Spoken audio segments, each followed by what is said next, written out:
je vais juste apporter une petite précision. On n'est pas une agence programmatique, on est vraiment un pure player agence com digital en ligne, avec effectivement une partie programmatique. Et la spécificité de l'agence, je l'ai créée il y a 15 ans maintenant, c'est qu'en fait on est des anciens de la grande distribution. On n'est pas une agence de com habituelle, puisque moi j'étais directeur du merchandising du groupe Carrefour, et j'ai travaillé aussi sur le merchandising de l'enseigne Attaque pendant très longtemps, avant d'avoir bossé chez Auchan aussi auparavant. Donc en fait, toutes les approches de l'agence, telles qu'on les a créées, c'est tourné vers le ROI des marques annonceurs. Et on est probablement la seule agence à avoir cet ADN aujourd'hui sur le marché des agences digitales. Et c'est pour ça qu'il nous a semblé naturel de nous rapprocher de Google, parce que c'était les seuls qui, pour nous, en termes de data, pouvaient nous permettre de garantir la fiabilité des informations. Parce qu'aujourd'hui, quand vous achetez dans des régies spécifiques, vous ne savez pas ce que vous achetez, vous savez combien vous payez, ça c'est sûr, mais vous ne savez pas réellement votre audience. Avec Google, c'est les seuls avec lesquels on peut travailler sur ce qu'on appelle du coût par clic, même si on peut calculer les coûts par vue, mais on travaille sur du coût par clic. Et nous, c'est notre ADN, on refuse tout ce qui est coût visuel, parce qu'on ne peut pas le mesurer, c'est des robots qui tournent, on ne sait pas ce qui est vrai, ce qui est faux, etc. Quand on travaille sur du coût par clic, on a des moyens de contrôle, de vérification, et c'est pour ça qu'on a travaillé en proximité avec Google depuis le début. Voilà. Et on est une agence Google Partner aujourd'hui, et on a travaillé ce partenariat. Alors, historiquement, je connais bien Paul Clément, puisqu'on faisait du merchandising en frontal. Et donc, quand l'année dernière, vous avez commencé à travailler sur les datas de météo, comme on travaillait aussi en parallèle sur les datas de météo, j'ai pris mon téléphone, je l'ai appelé et je me suis dit c'est peut-être là la solution pour pouvoir amener des réponses à nos clients. Voilà. Et c'est pour ça qu'on est tous là aujourd'hui. Merci à Paul qui n'est pas là. Et merci aussi à Eric de nous recevoir aujourd'hui. Voilà. Super. Bon, merci beaucoup. Je pense que c'est la troisième fois que je remercie aussi de nous accueillir ici et surtout d'être aussi présent. Stéphane nous a indiqué hier qu'il y aurait 100% presque d'attendance et du coup les autres étaient en clientèle, donc on pouvait difficilement les faire venir à la place. Ça nous a mis un petit peu de pression supplémentaire, mais en tout cas c'est vraiment super. Et puis je vous remercie parce que je pense que c'est vraiment bien que nous on puisse vous partager en fait quelle est la vision de Google du digital et un peu aujourd'hui comment se comporte le marché, comment se comportent les utilisateurs et ben justement et derrière comment ça va influencer justement les décisions d'investissement média pour l'ensemble en fait de vos clients. Dans les points de distribution. Pour certains d'entre vous, en fait, je ne sais pas si certains avaient connu Google comme ça à ses débuts. Si c'est le cas, levez la main à peu près. Quand même. Non, avant il s'appelait Yahoo. Mais... Yahoo, ouais. C'était le moteur de Yahoo avant de s'appeler Google. Voilà, donc en fait, Google, ça n'a pas beaucoup changé en fait. C'est vrai que la plateforme aujourd'hui, elle ressemble beaucoup à ça. Et la société, en fait, elle a été créée avec une mission qui est relativement ambitieuse sur le papier, qui est en fait d'organiser l'organisation mondiale et surtout de la rendre accessible et utile à tous. Ça ici, en fait, ce sont les deux cofondateurs. Vous avez très certainement déjà vu cette photo, en fait, qui sont Sergey et Larry, deux étudiants de Stanford, en fait, qui ont vraiment été drivés par cette ambition d'innover en fait dans l'univers de l'informatique. Et de commencer, comme chaque petite entreprise, dans un garage dans la Silicon Valley. La société a beaucoup changé, on n'est plus une start-up, on est vraiment une multinationale, on peut le dire, qui aujourd'hui en fait est présente dans le monde entier. Mais par contre, la plateforme Google, elle, n'a pas beaucoup changé. Aujourd'hui, cette mission, c'est toujours la même, c'est toujours d'aller vraiment apporter cette information à l'ensemble des utilisateurs. Mais le truc, c'est que beaucoup de Google s'est quand même développé, c'est développé à travers des nouvelles plateformes. Des nouvelles plateformes qu'aujourd'hui, vous utilisez également très certainement. On va retrouver du YouTube, on va retrouver les téléphones Android, Google Chrome, etc. J'en passe. Et en fait, aujourd'hui, on a en fait un bassin d'utilisateurs tellement grand, avec plus d'1 milliard d'utilisateurs sur chacune de ces plateformes, qu'en fait, la responsabilité et la mission de l'entreprise, elle a changé. Cette mission aujourd'hui, en fait, c'est vraiment de développer des services qui améliorent significativement en fait, la vie de ses utilisateurs et de rendre à la fois donc l'information accessible et utile à tous, mais en même temps de lui permettre également d'aller lui faciliter la vie dans son quotidien. Et c'est là que j'en viens en fait ce qu'on appelle chez nous le Mobile First World. On entend beaucoup de big data, d'intelligence artificielle, etc.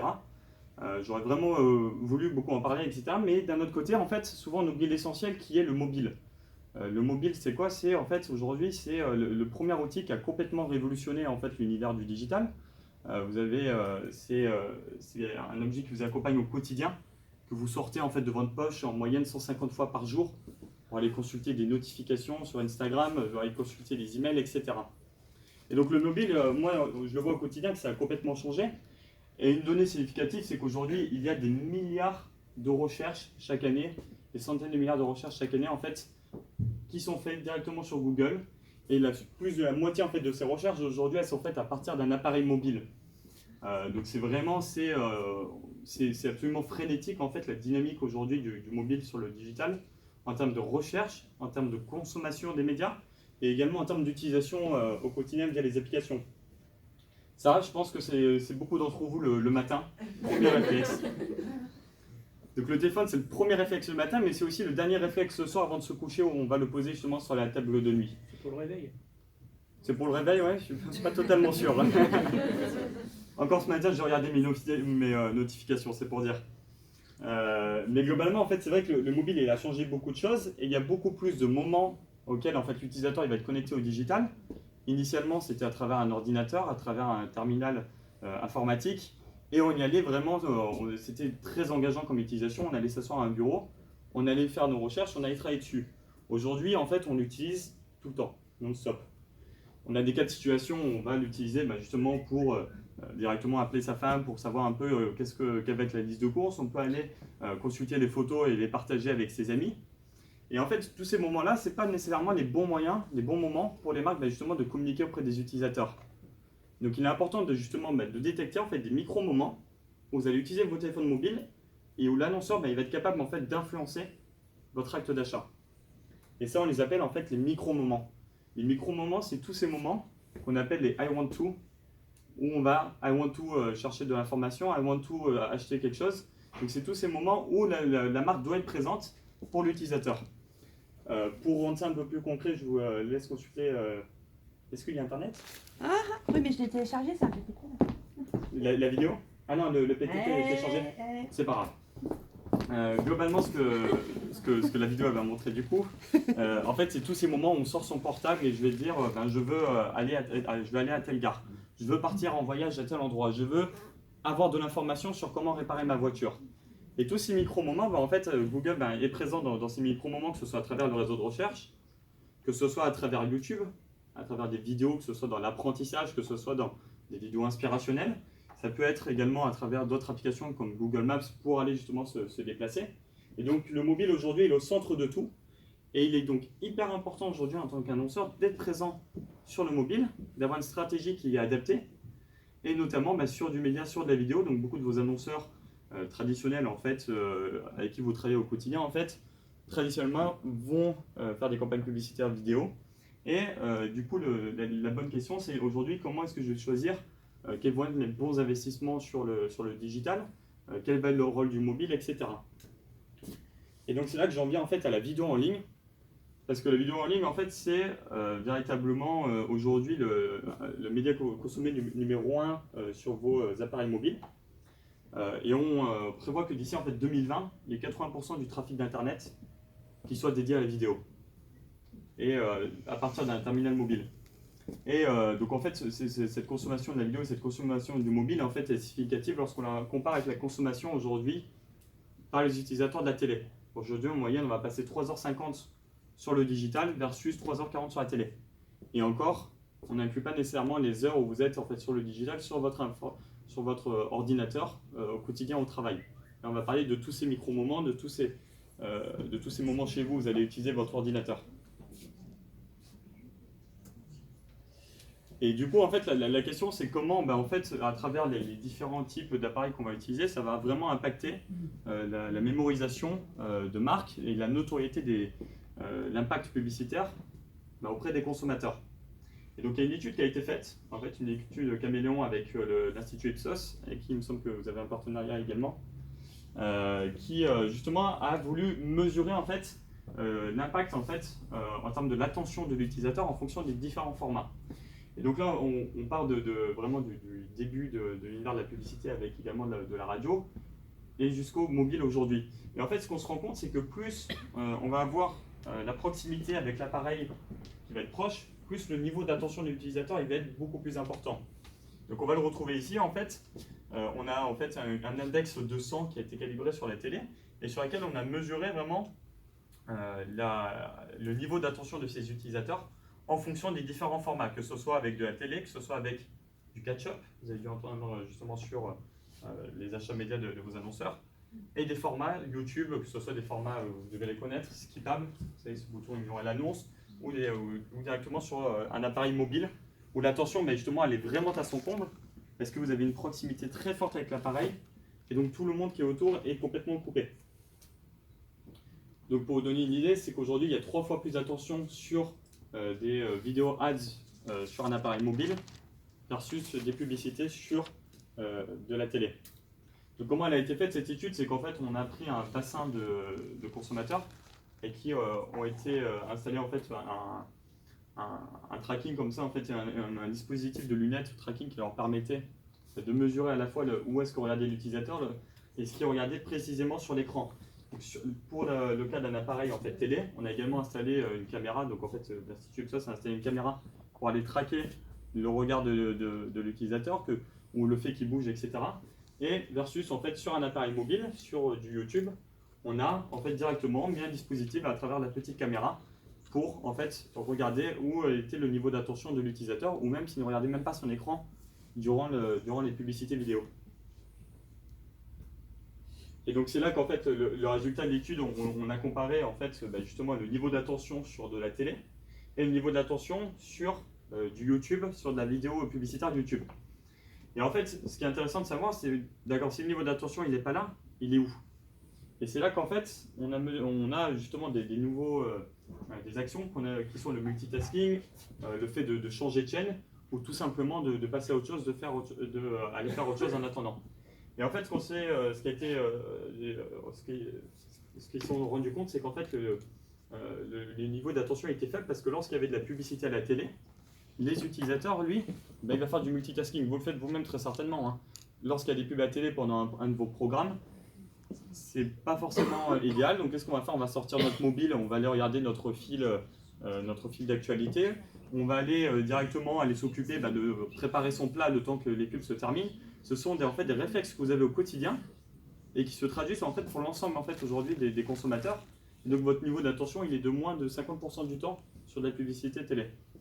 Et donc ça, ce sont des informations qui peuvent intéresser vos annonceurs. Et je vous invite à justement engager la discussion avec, parce que ce sont des points vraiment de rupture en termes de consommation des médias. Tandis que sur de la vidéo, c'est vrai, YouTube, le niveau d'attention il est plus fort parce que c'est un format qui est quand même plus engageant, puisqu'on a quand même un minimum d'interaction où l'utilisateur va faire le choix de cliquer sur une vidéo, va faire le choix d'aller consulter. Et donc, le niveau d'attention là-dessus était entre 62 et 83%, en fonction de ce soit un format qu'on peut skipper, donc passer, ou pas.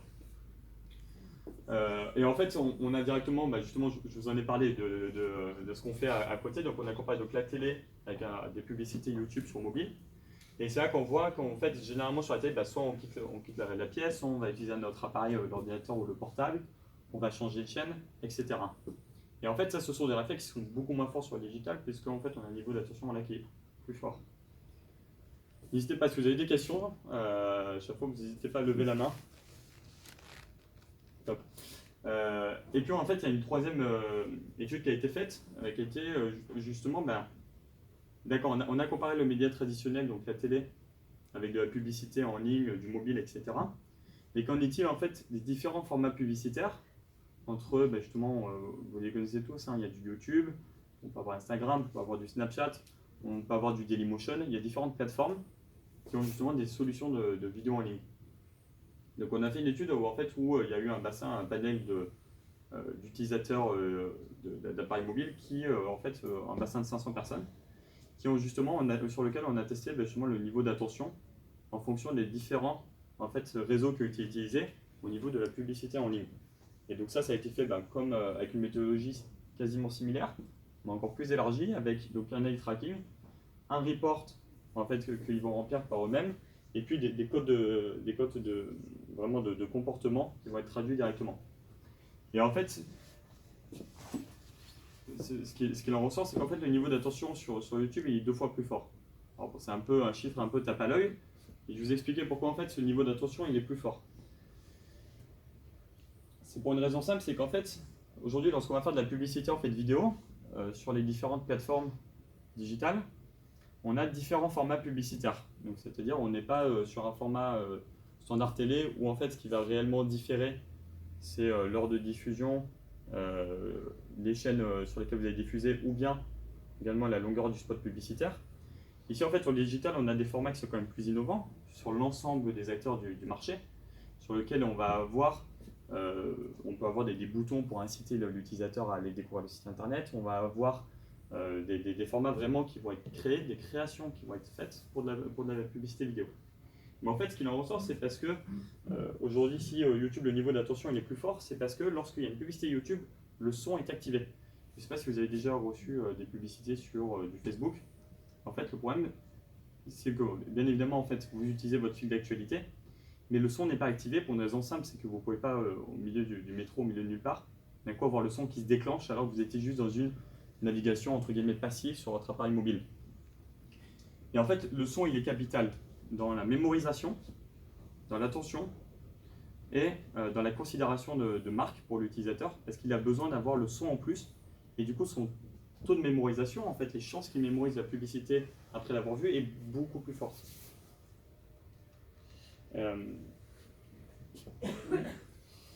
Et donc, ensuite, les codes également, c'est pas les mêmes entre la télé et le digital. Sur de la télé, on va essayer de garder justement le niveau d'attention du consommateur sur l'ensemble de la publicité vidéo. Tandis que sur le digital, ce qui va vraiment compter, on le voit en fait, ce sont les 15 premières secondes. C'est durant ces 15 premières secondes que le niveau d'attention d'un utilisateur il est extrêmement fort. Et c'est là que ça change complètement tout en termes de règles pour une marque lorsqu'il va créer ses vidéos. C'est parce que aujourd'hui l'utilisateur il est quand même impatient, il est beaucoup plus impulsif, il a la capacité de choisir ce qu'il va regarder, il est beaucoup moins dépendant de ce qu'on va lui imposer directement comme visibilité. Et donc c'est pour ça que son niveau d'attention des 15 premières secondes il est vraiment capital. Et que c'est durant justement ce début des 15 premières secondes que le message publicitaire doit être passé. Donc si on prend l'exemple de YouTube, on a l'opportunité de skipper la vidéo au bout de 5 secondes. Et donc si vous avez réussi, dans l'espace des 5 premières secondes déjà, à passer un message publicitaire, à faire passer un message vocal ou une musique, un son, plus une image visuelle, alors la mémorisation se sera faite, et cela bien avant qu'il puisse skipper. J'ai une question, Bastien. Ça, c'est quelque chose qui revient souvent en fait, chez les annonceurs, qui est de dire voilà, est-ce qu'il faut un format spécifique? Parce que souvent, là on est au tout début de la digitalisation, et la plupart des annonceurs vont prendre des copies qu'ils ont sur la télé, donc souvent sur du format 30 secondes.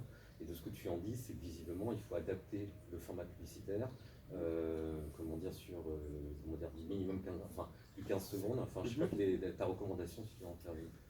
C'est une bonne question. En fait, il y a je pense après Olivier, tu pourras partager si tu souhaites ta vision. Moi j'ai une vraie recommandation. Je pense qu'il y a 2 choses.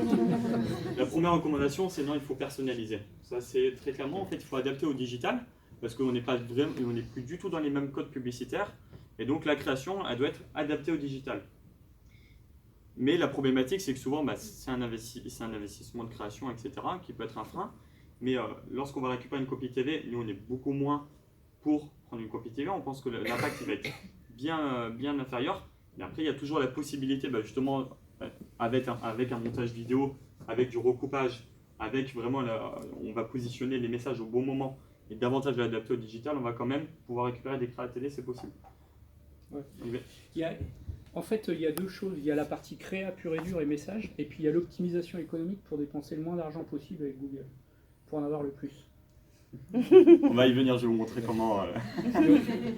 Ce que vient de dire, non, mais on se comprend très bien.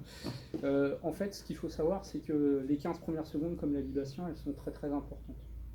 Donc l'idée, c'est que dans ces 15 premières secondes, on met tout le message. Donc effectivement, quand on prend la copie télé, ça ne le fait jamais parce que ce n'est pas du tout l'objectif.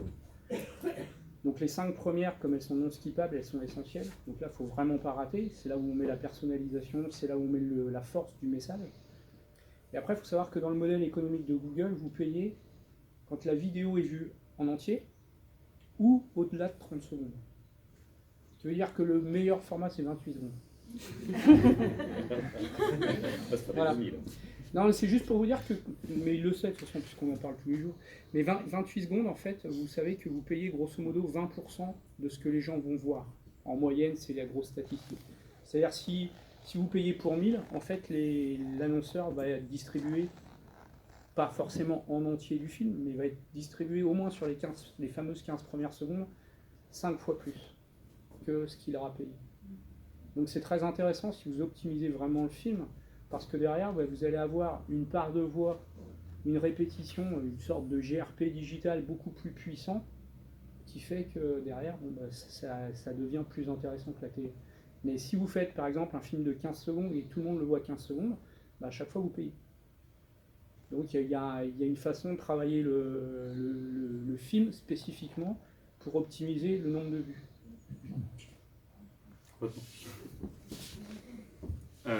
Non mais ça c'est un très bon point, et puis effectivement Planète connaît bien justement toutes ces bonnes ristournes et toutes ces bonnes techniques justement pour vraiment nous on a mis les règles du jeu et ils savent au mieux les utiliser, ils savent au mieux créer des formats publicitaires justement qui sont bien adaptés, et ça c'est vrai que c'est justement très valorisant pour des annonceurs aujourd'hui d'avoir une agence qui vraiment a ce niveau d'expertise en fait sur de la vidéo en ligne, qui aujourd'hui qui ont vraiment, j'y reviens toujours, mais qui n'ont pas les mêmes codes que de la publicité télé. Et notamment, si ça n'a pas les mêmes codes, c'est pour une raison, c'est parce qu'en fait, aujourd'hui sur un média digital, l'attention en fait, elle est de l'utilisateur, elle va être beaucoup plus forte, justement si le message il lui est beaucoup plus dédié.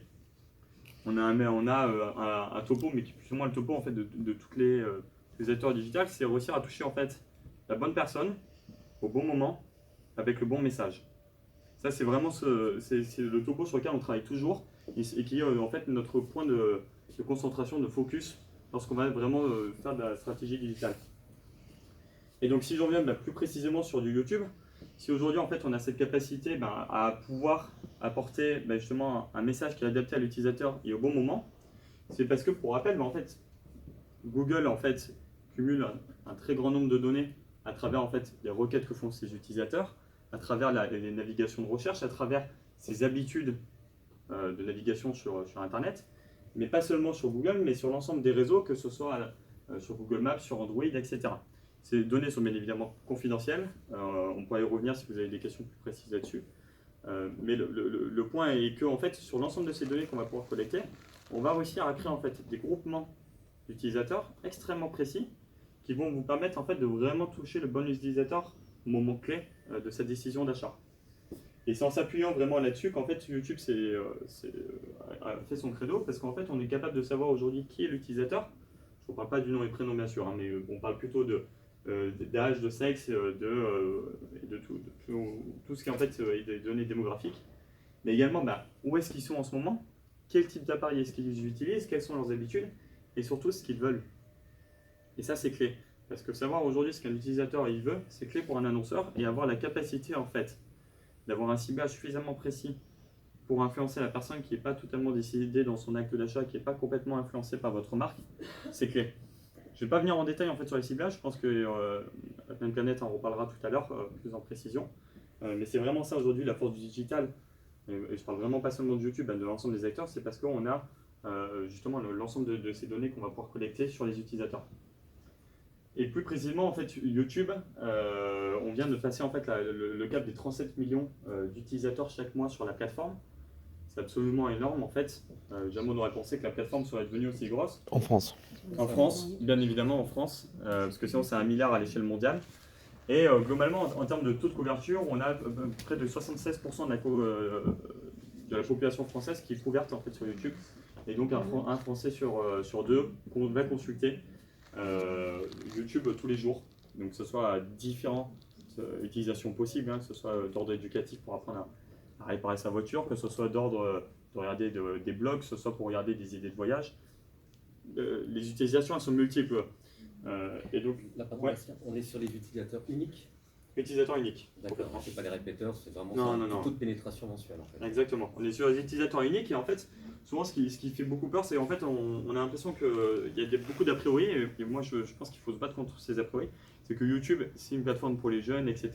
Mais en fait, c'est plus du tout le cas. Aujourd'hui, notre taux de couverture, il est très fort sur l'ensemble des cibles que vous connaissez en fait pour vos clients, que ce soit des CSP+, que ce soit je ne sais plus si on peut utiliser ce terme. Ménagère, on a le Oui, droit d'utiliser oui. toujours? Ouais, ok. Je sais que c'est extrêmement sensible comme. On s'est compris, voilà. Bon, en tout cas, on pourra vous partager les données plus précises en fait sur l'ensemble des cibles sur lesquelles vous avez l'habitude de travailler, et on pourra vous communiquer justement quel est le reach, quelle est la capacité de ciblage, de toute couverture possible sur YouTube, parce que c'est devenu vraiment un mass média. Et aujourd'hui, en termes de chaîne en France, on est passé la 5e chaîne française en durée d'écoute quotidienne. Et ça, pareil, ça c'est clé, ça, ce sont des informations qui sont quand même super importantes. Et aujourd'hui, donc on va juste se retrouver donc, devant les TF1, France 2, France 3 et M6. Et YouTube est passé 5e. Et ça, c'est pareil. Donc ça, ce sont les derniers stats qu'on a obtenus il y a de là 2 mois. Et du coup, en fait, une stratégie média, ça ne change pas, hein, que ce soit sur le digital ou sur en fait, de la télé. C'est toujours planifier, investir et mesurer. Et là, justement, on a des outils sur lesquels on est très bien armé, justement, pour aider les annonceurs à prendre les bonnes décisions d'investissement, les bonnes décisions de cible et les bons outils de mesure à disposition. Et donc, pour planifier, en fait, NetPlanète reviendra plus en détail tout à l'heure sur le ciblage, mais moi, en fait, je vais plutôt vous parler en fait, des différents formats qui existent. Globalement, j'ai pris ces 3 formats qui sont clés aujourd'hui, qui sont en fait ce qu'on appelle un format court, format discovery et un format long. Ces formats courts, vous avez peut-être déjà vu, en fait, ce sont des vidéos très courtes de 6 secondes, juste avant en fait, une vidéo. Non skippable, c'est 6 secondes, comme ça, et après la publicité est passée. Après, on a un format discovery, qui est un format où c'est plutôt l'utilisateur, on a un choix en fait, de la durée de la publicité vidéo, et c'est l'utilisateur qui fait l'intention par lui-même en fait, d'aller consulter le contenu. Donc, parfois, sur une plateforme YouTube, vous allez pouvoir avoir en haut un petit encart publicitaire, une vidéo publicitaire sur laquelle vous avez l'opportunité de cliquer si vous voulez interagir avec. Donc là, le niveau d'engagement, il est à son comble. Et on a un dernier format qui est le format, donc historiquement, vous connaissez le plus, qui est le format long, un format in-stream skippable, on appelle ça. Et donc, c'est cette fameuse barre où vous avez justement en fait, ce petit bouton qui va s'activer pour donner le choix à l'utilisateur de consulter la vidéo ou pas. Et dans le général, en fait, en moyenne, on a un taux de vue, donc en fait un nombre de personnes qui ne vont pas cliquer sur skipper la publicité, qui est d'approximativement 20% jusqu'à 30%, mais ça reste vraiment, ça dépend de la créa vidéo, de la capacité, de la force du ciblage également qui va être faite, et c'est tout ça qui va influencer le fait que l'utilisateur va skipper ou pas. Le format de facturation, c'est un coût par vue, et comme on en a parlé tout à l'heure, c'est le modèle de facturation, on l'a juste là en fait. Les 29 premières secondes, elles sont gratuites en fait. Donc comment ça marche, c'est qu'en fait on considère que l'utilisateur a réellement vu la vidéo dans son entièreté que s'il a visionné minimum 30 secondes, ou alors en fait qu'il a regardé, si la vidéo a fait que 20 secondes, qu'il a regardé les 20 secondes en entière. Et donc c'est comme ça qu'on procède pour notre modèle de facturation, et donc on facture vraiment qu'il y a des vues qu'on appelle réelles, sur lesquelles l'utilisateur est présent, choisit d'interagir avec le contenu, et donc avec lequel il va pouvoir vraiment en fait, être influencé par ce qu'il va y trouver. Donc c'est tout là en fait, l'intérêt d'avoir des créations qui sont fortes, c'est justement de capter l'utilisateur dans les 5 premières secondes, même s'il skip, dans les 5 premières secondes, de faire passer le message publicitaire. Et ça, c'est un véritable enjeu aujourd'hui. Parce que l'utilisateur, il est devenu vraiment impatient. Le deuxième format sur lequel j'aimerais retenir votre attention, en fait, c'est le format Bumper Ads, qui est un format 6 secondes. Et donc, il vient répondre à certains objectifs qui sont surtout des objectifs en fait, de notoriété, de taux de couverture et de mémorisation des publicités. Et donc, en fait, ces 6 secondes, vous avez peut-être déjà vu récemment, mais en fait, une des mécaniques de campagne qui est très intéressante à faire, donc c'est là qu'on peut innover justement sur le digital, c'est d'aller diffuser une campagne vidéo format long que certains utilisateurs ils ont vu. On prend ces utilisateurs qui ont décidé de regarder cette vidéo au format long, donc en fait qui ont le regardé dans son entièreté, et après on peut faire ce qu'on appelle en fait du remarketing, qui est en fait la capacité d'aller recibler cette personne-là avec un deuxième message publicitaire, ou du moins un message publicitaire de rappel. Et c'est là qu'en fait des formats de 6 secondes peuvent servir vraiment de rappel, d'écho pour l'utilisateur, et donc là on vient vraiment travailler la notoriété plus la mémorisation. Du coup, la deuxième question, c'est investir, je mets combien? Et ça, c'est toujours vraiment une question vraiment fondamentale. Et du coup, en fait, le topo, c'est absolument pas de dire on casse toute la télé, on met tout sur le digital. C'est pas nécessairement la bonne approche à avoir. La bonne approche, en fait, c'est de comprendre donc, les KPI des annonceurs, souvent qui sont à taux de couverture sur cible, qui sont d'atteindre un certain nombre de GRP. Et donc la question, c'est vraiment sur cette courbe en fait de reach, de réussir à trouver en fait le reach optimal, la bonne répartition des investissements, pour qu'en fait il y ait moins de répétitions en télé, on minimise la répétition en télé, et qu'on vienne chercher certains utilisateurs qu'aujourd'hui on n'arrive pas à cibler de la télé parce qu'il y en a de plus en plus. Vous avez certainement reçu les derniers chiffres, mais l'audience télé est en train de descendre, de baisser, et donc en ayant vraiment un investissement optimal, on va pouvoir réussir à cibler la meilleure couverture possible en limitant la répétition. Et donc l'idée c'est vraiment de faire un plan qu'on appelle TV plus YouTube. Et donc comment on procède en fait, c'est qu'il y a différentes approches, mais l'intérêt c'est que ça va permettre d'augmenter cette couverture. En fait cette couverture télé aujourd'hui qui est limitée à ça, et avec YouTube on va venir chercher justement ces utilisateurs, ces consommateurs qu'on n'arrive pas à toucher. Et la deuxième chose c'est d'optimiser en fait la répétition, c'est de faire en sorte de mettre plus de budget, mais qu'au final ça va juste répéter le message encore plus, et le consommateur va avoir la publicité 6, 7, 8, 9 fois. Et bien on va réduire ce taux de répétition à un niveau optimal pour derrière aller également créer une répétition faible sur du YouTube. Et bien évidemment, in fine, c'est également justement de pouvoir réduire le coût. Ouais. Avec une question Bastien, c'est vraiment passionnant. Comment est-ce que vous faites justement pour compléter en fait finalement la pénétration en fait, sur quelles données vous basez? Est-ce que c'est une approche effectivement par typologie de dire voilà effectivement on sait que voilà admettons qu'on cible du TF1, du média classique, on va s'adresser à tel type de population et qu'on a un trou dans la population et comment est-ce qu'on va venir capter effectivement les manquants? C'est comment se fait l'approche là-dessus? Communication. Donc nous on travaille en fait avec Quentin notamment justement sur ces panels justement de consommateurs, ces panels de personnes qui regardent la télé, avec donc les stats qui sont mis à jour, et on a des outils en fait qui sont à disposition qui nous permettent en fait de simuler une campagne télé en fonction des GRT, en fonction du budget qui nous a été communiqué, et sur laquelle nous on va rajouter un plan média YouTube. Et on va réussir en fait à calculer justement quelle va être la part de télé, quelle va être la part de YouTube. Et donc on a développé en fait cet outil directement avec Kantar qui permet en fait de faire des simulations avant de prendre des décisions d'investissement et donc de choisir en fait le plan média, que ce soit je mets 5% sur YouTube, 10, 20, 25, peu importe, pour avoir justement l'investissement optimal. Parce que c'est vraiment ça aujourd'hui qui est important, c'est ce qu'on appelle l'investissement vraiment intelligent et non plus seulement de bombarder quoi. N'hésitez pas à me couper si vous avez des questions. Ce qu'on appelle l'extra rich. Extra rich, exactement. Et donc vraiment la question c'est quel est le pourcentage du mix média qu'il faut mettre. Alors là justement nous ce qu'on utilise, ce qu'on recommande le plus c'est d'utiliser l'extra rich. Et donc nous chez Google, chaque fois qu'un annonceur ou une agence vient nous demander de faire ces simulations, on va pouvoir les réaliser. Et après il y a les études